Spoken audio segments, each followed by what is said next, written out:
Hey everyone, this is Aileen Prak, and you're listening to How Did They Do It Real Estate Podcast. And I was actually just interviewed on another podcast with Yonah Weiss, and I wanted to share this episode with you guys so you can get a little bit of insight to my story. And we just had such a fun conversation, Yonah and myself, and I wanted to share that all with you today. So if you haven't got a chance, check out Yonah's podcast, Weiss Advice, and leave a ratings and review. It definitely helps out the podcast. He does a really great job with his interviews and his guests and the value and content that he provides. So definitely be sure to check out that episode. But otherwise, here's my episode with Yonah Weiss.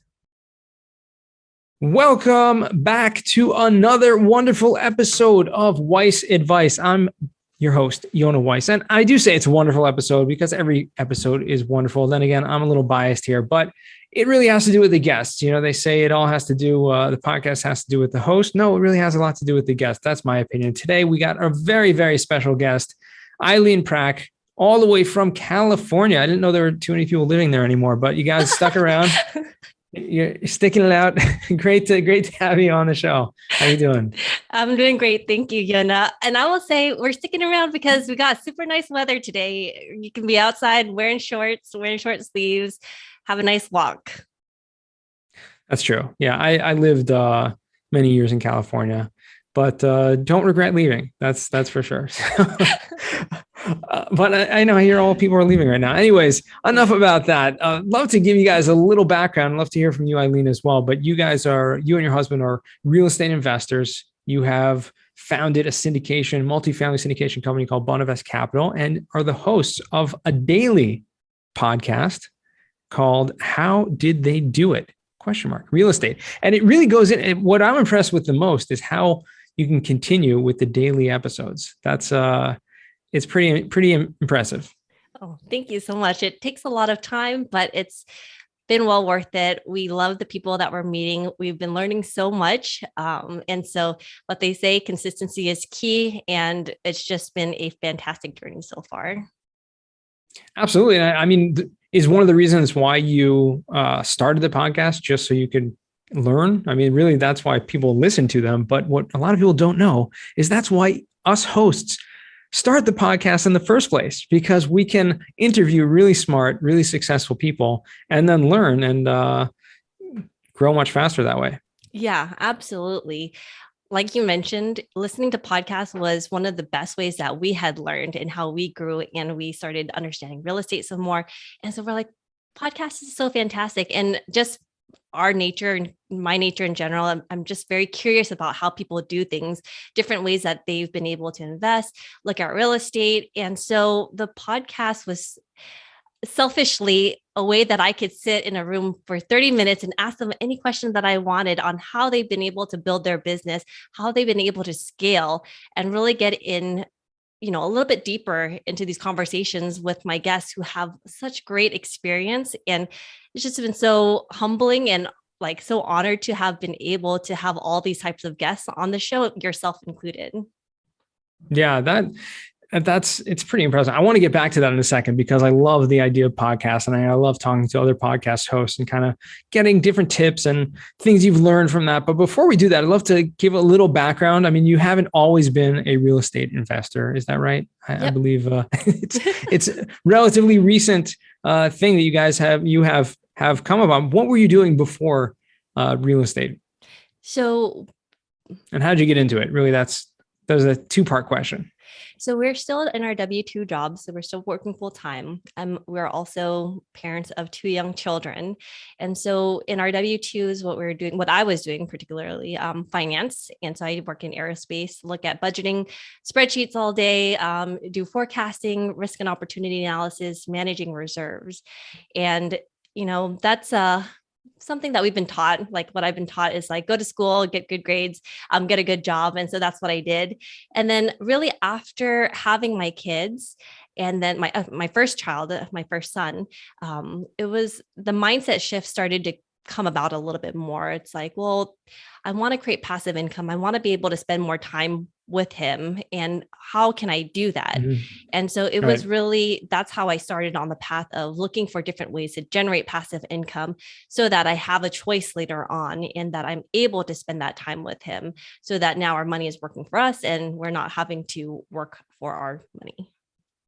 Gotcha. So they didn't teach you about passive investing I wish. before that point in I your school. wish.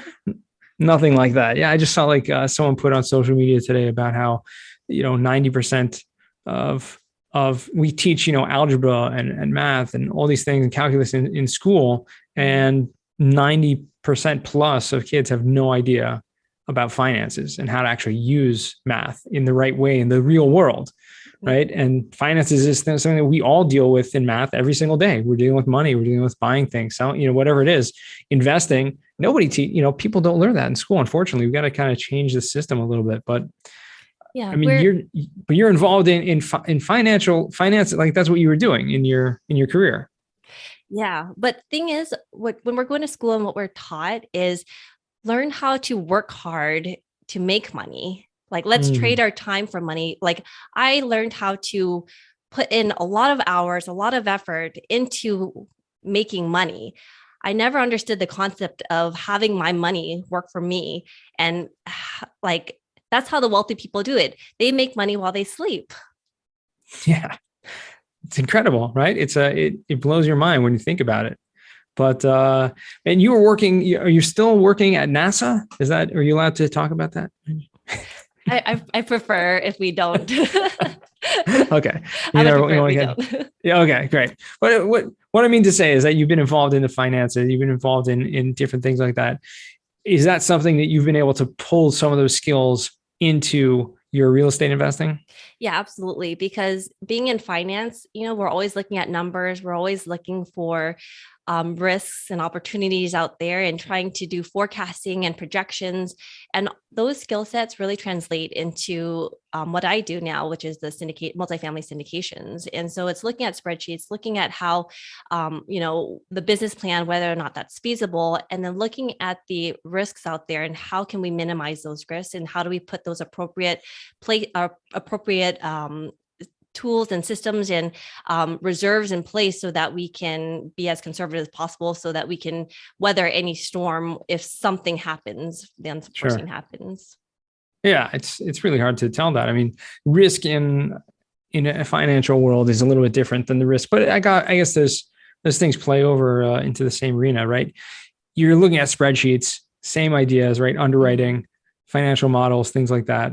Probably giving you a good kickstart into understanding the multifamily business. Yeah. And I think the understanding of Excel has helped quite a bit too. For sure. I've heard from a lot of people, and I'm not very good at Excel. I never was. But I've heard from a lot of people that that's probably like one of the best skill sets to have. It's just to be able to understand and use Excel. One day, maybe, but I'll have someone else do it for me. But I want to get back to the podcasting thing because I am fascinated. I mean, you started it how long ago? Like a year and a half, 2 years ago? How long ago was this? About a year and a half ago. Year and a half ago. And daily episodes means you've had hundreds of people that you've been able to interview. Yep. I think at this point, we've done over 360 episodes so far. Incredible. So let me know what you would think, like some of the biggest lessons you've learned from the podcasting. So I'm not talking about from the guests themselves, because there's obviously hundreds of lessons and great things you've probably learned from that, but from the podcasting itself, because doing a daily podcast, I know from doing, I do this almost daily, but it's time consuming, like you said, but there's so many lessons that you can learn from it. So I'd love to hear from you, a fellow podcaster. What are some of those lessons you've learned? Well, I think one of the biggest lessons was time blocking and really schedule management, because doing a daily podcast, there's a lot of time commitment involved with it. We're working W-2 jobs, have the 2 kids. So I had to be very cautious of my time and had to be very particular about how I spent my time just to be able to sustain a daily podcast. And so that has been one of the biggest lessons, was to, be as efficient as possible as I was with my time, because otherwise you can't sustain it. Absolutely. And so do you actually record on a daily basis, or do you record in blocks? Like 8 episodes in one day or something like that. Yes, I try to mostly record in blocks. So like every other Fridays, I will just batch record like from yeah, I'll have like the 8 to 10 episodes, interviews a day or on those Wow. Fridays and stuff like that. Prior to that though, you know, we were waking up before the kids would wake up in the morning. We would Right. I remember that. yes, in the event that the kids stay asleep while we were interviewing. But yeah, the biggest thing was like was to be able to block interviews and just do it on like back-to-back interviews, because you're already in that mindset, you're already focused, and you're, you know, like you're in just that chugging mode. For sure. It can be exhausting though, Oh yes. especially, well, I mean, obviously when you have a guest that you're asking the good questions and they're doing most of the talking for the most part, a lot of times, I mean, I don't know, there's a trade-off, but it's still exhausting. Yeah, it's just by the end of the day, you're just, you know, it's fun talking to the guests, but just by the end of the day, it's just like you're drained. For sure. For sure. So let me switch that and just kind of go on to the next part of that, which is like some of the best guests that you've had. Like who have you learned like things from that just blew your mind? If you can think of any examples. Yeah, there are so many fantastic guests. And I think the best guests that I've had on the show were the ones that really didn't. Yonah Weiss. No, right. No,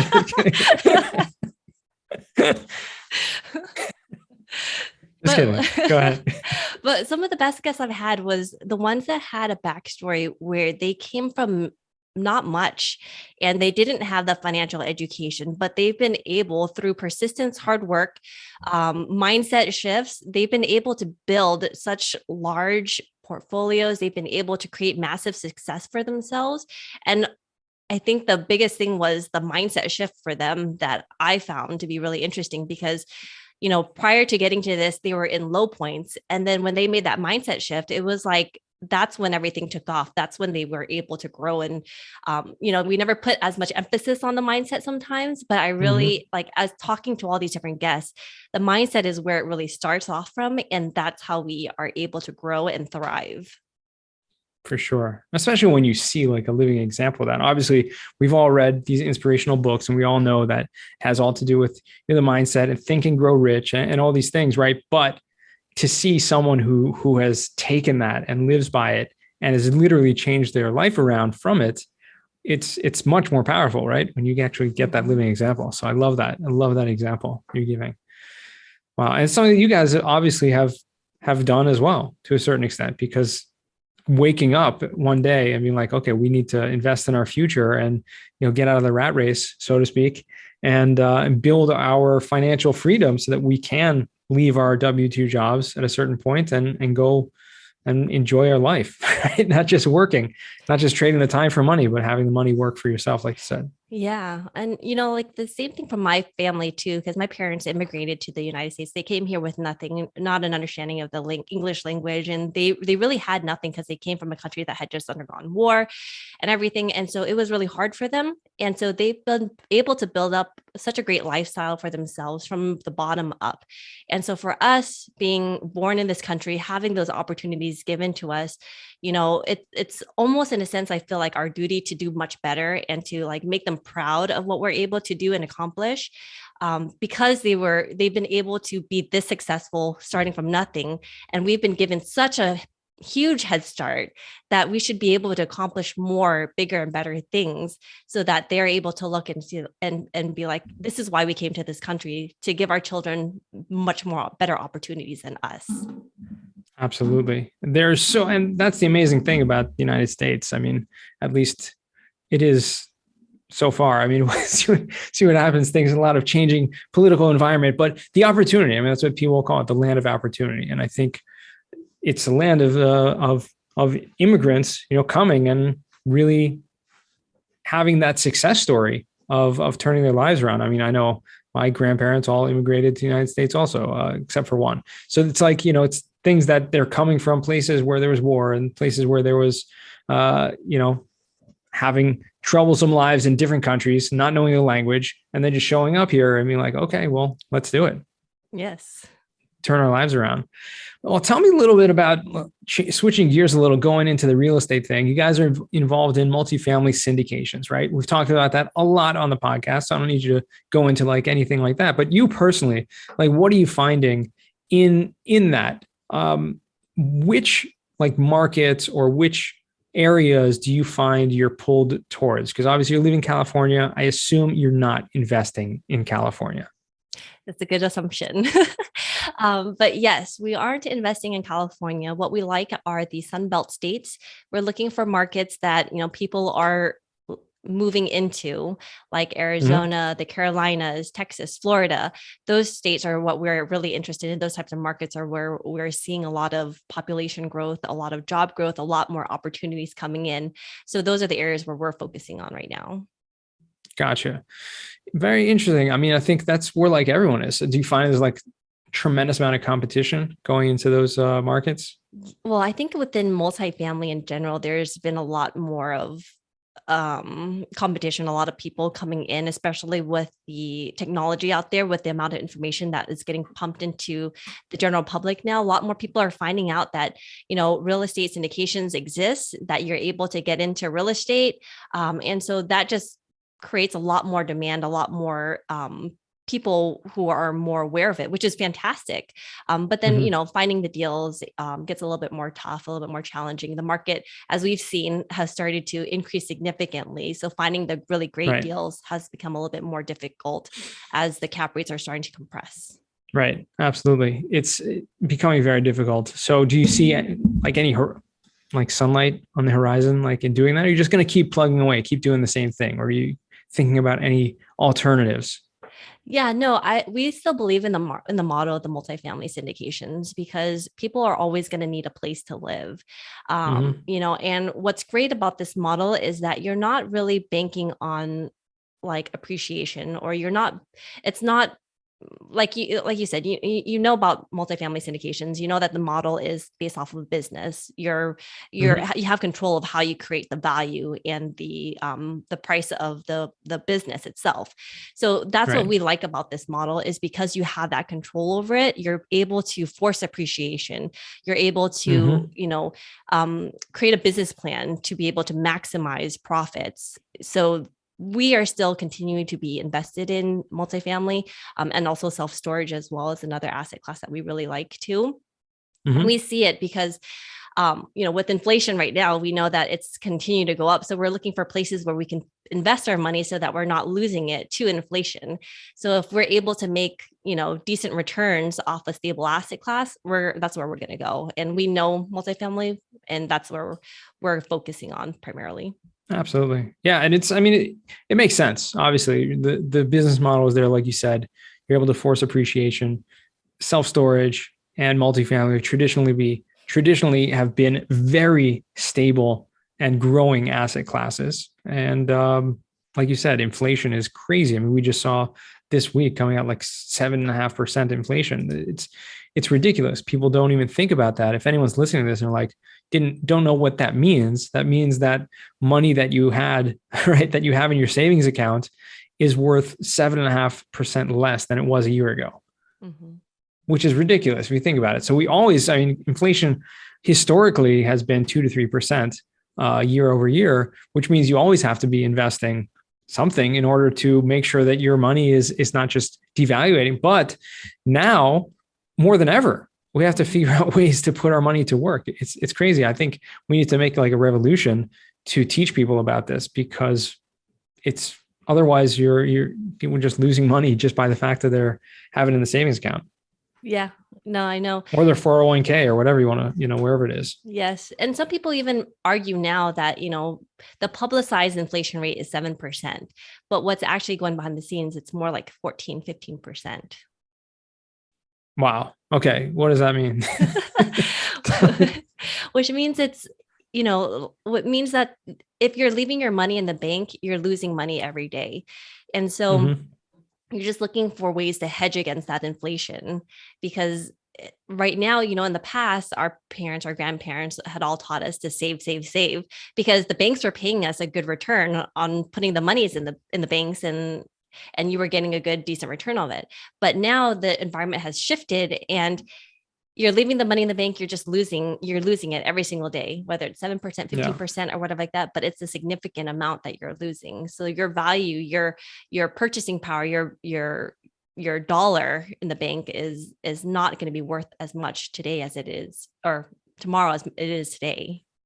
Right. For sure. No, that's absolutely right. I mean, it's crazy when you sit down and think about it.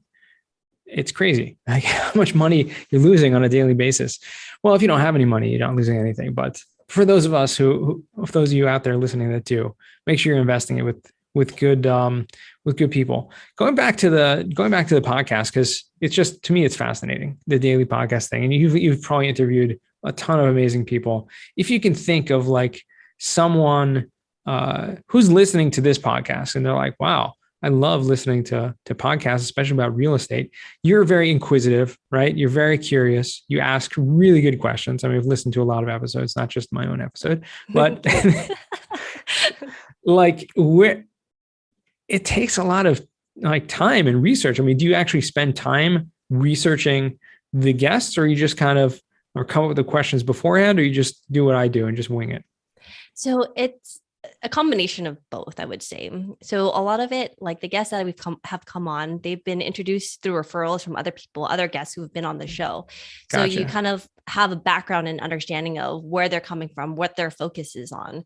And then, from there, it can really, the conversation starts to build as you actually meet them, because you have some type of understanding of what their focus is and how to kind of, structure the interview questions like that. And in the, that's over time too. In the beginning, it was like research every single one and then take a look at it. But then as we're doing more and more podcasts, it's you kind of have to do what you can with the information that you have as well. Absolutely. Yeah, for sure. And it does come somewhat naturally, especially the more you do it, you're doing it daily, week after week, month after month, you get pretty good at it, right? Coming up with the questions and just having those conversations flow. And most of the time, people who are guests on podcasts like to talk. So they're free to just talk. And so I'm just going to... It's their stage. It's their stage. So I'm giving the stage to you. I'm not going to ask you any questions. I'm just going to let you say whatever you want to say right now. Listen to Yonah Weiss's episode and put it on repeat. Okay, that's it. I don't have... I'm just kidding. I'm sorry to put you on the spot there. What we're going to do now is transition to what we like to call the final four. These are 4 questions I ask all my guests. And for you, the first question is, well, it's the same. So it's the same for everyone. First question for you is, what's the worst job that you ever had? I think it was back in college when I did it was like a cold calling for an insurance company. So they had like a script that you had to go by, and you would just go down the list and you would just call people going by this script. And it was just such a weird sensation, just calling people and just offering these services. That didn't last very long for me. I can't understand like how people do that, even to today. Like if someone just cold calls me, it's, unless they're really, really good and they have something to say, like 99.9% of the time, I won't hang up, but I'll just be like, no, thank you. Like, it doesn't matter what they're trying to sell me. It's just the fact that they're cold calling me. Like you nowadays, and to me, the whole concept of cold calling should not exist anymore. Really. I mean, the real, like you're talking about, just going through a list and reading a blank script, not knowing anything about the person that you're calling. Because nowadays you actually can take a little bit of time, doesn't take a long time, a little bit of time, actually research the person that you are going to speak to and make it a little less cold. I'm not going as far to say that you have to do just like what I do with social media and LinkedIn and make it really like a warm call, like every single call you have is a warm call. But to an extent, you can do that. Like you can go on LinkedIn, like everyone's on LinkedIn, right? You can find out who this person is, like what do they do? And then the call is no longer like 100% cold. So it takes too long to do that though. You can't get through 100 people. And if you do that. Yes. And then you get some really upset people who don't like being cold. And so the feeling is just not so great. Yeah, it's not great. You got to change the game. There's a shout out to my friend Dale Dupree on LinkedIn. If any of you guys are there, check him out. Dale Dupree. He's the Sales Rebellion, and he's got a whole different way of going about cold calling and calling in general. Different approach, but it has a lot to do with making a difference and standing out and things like that. So anyways, yeah, that's a great example of a bad job. Second question, because I relate to that. Second question. What is a book you've read that's given you a paradigm shift? It's funny because you had actually mentioned it earlier. It's the Think and Grow Rich book. Oh, cool. Yeah, that book has, like we were kind of talking about it a little bit earlier. It all starts with the mind and the mindset shift and how we think and the possibilities that are out there. Because once you change the impossible to possible, things start to open up, opportunities start to come your way. But you just have to start believing that things are now possible and be open to those opportunities as they come. It's all about the mind. It's not just believing things are possible, like actually visualizing that they exist, like they are there in your future self or at that point. It's very powerful. If you guys haven't listened to Think and Grow Rich, we'll put in the show notes here. Definitely a must read. Incredible stuff there.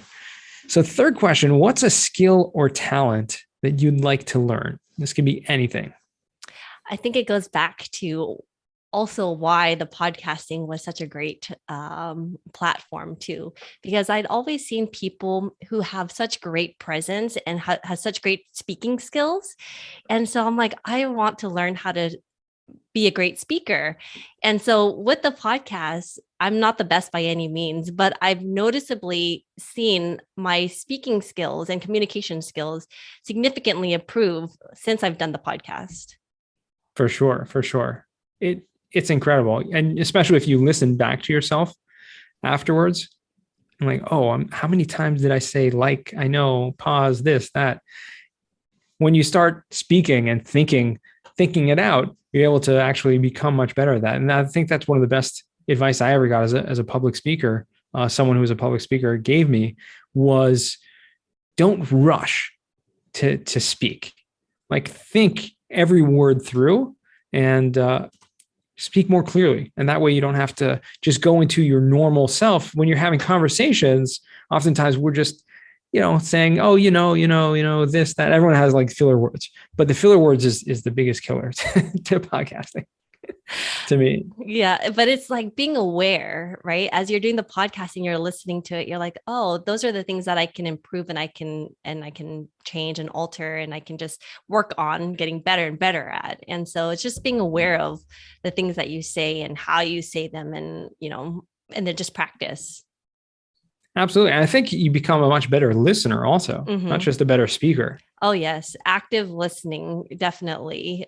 Really understanding and really trying to figure out what it is the guest or whoever you're talking to is trying to say, and, addressing that. It's a huge skill set that I've also started to, develop over time.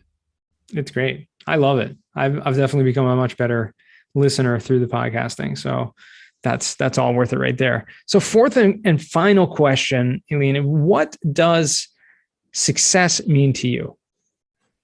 I think success means a lot of different things to a lot of people. But for me, success really, I think, is if I can go look back at what I've done and not regret my decisions and not regret the things that I didn't do, like the actions that I didn't take. So that I, whatever I've come, however far I've came, the decisions I've made, the choices I've made have gotten me to where I am today. And I look back and I don't want to ever think that, I didn't try hard enough. I didn't put enough effort into whatever I did. I failed because of myself. Like, I was the reason why. So as long as that I'm able to stand up behind it and say that I tried everything that I could, to me, that's considered successful. That's great. That was like a famous video of Jeff Bezos, right? The regret minimization thing. I don't know if you come across that, but he had this whole thing, like someone asked, and this goes back like 20 years, like the beginning of Amazon. Someone asked him in an interview, like, why he's doing what he's doing and why he's building this company. And he's like, it's regret minimization. Like, that's, maybe had a different phrase for it, but I think it's something along that line. Yeah. You don't ever want to go down the road and think, I could have done this, but I just didn't take that chance, or I could have done that. I could have become this person. But then you had the opportunity to do so. Why didn't you take those actions? I don't want to be at that point. I don't think anyone wants to be, but we don't think about it, right? It's all about getting the right mindset and figuring out what it is that you do want, and making sure your decisions you're making, like you said, are along those lines. So yeah. And then being able to pass it along to my kids as well, showing them, to be upstanding people, do things with honesty, integrity, and then doing things the right way, don't cut corners and everything like that. Being able to see them become great people is also part of being successful. That's awesome. Yeah. That's really what it's all about. As a parent, I concur with that 100%. 100%. We need more people like that in this world. Thank you so much for joining. I mean, time just flies over here, but where can our listeners find you or reach out to you if they want to? Yeah, so they can always check out our podcast, the How Did They Do It Real Estate podcast, or they can also visit our website, and they can download a due diligence checklist for apartment investors if you're looking to, analyze and look for a checklist to help you analyze deals as you're looking to invest passively in syndications. We created this checklist for those people. It's just bonavestcapital.com/checklist. Great. We'll make sure to put that in the show notes. And thank you again for taking the time out, and appreciate, even not on a Friday, and we're able to record the podcast together. Awesome. Thank you so much, Yonah, for having me. Yeah, my pleasure. And to all our listeners, remember, the best advice comes only when you ask. And thank you for listening to our podcast today, brought to you by Bonavest Capital. We would really appreciate it if you can go to iTunes right now and leave a rating and written review. Also, please don't forget to subscribe so you can always get the latest episodes. You can also connect with us on Facebook, How Did They Do It Real Estate. We'd love to hear your feedback and any topics that you're interested in for future episodes. Lastly, to learn more about us, you can go to bonavestcapital.com and fill out the Contact Us page so you can speak to us directly. Nothing on the show should be considered as specific personal advice. Please consult your legal, tax, and real estate professionals for individualized advice.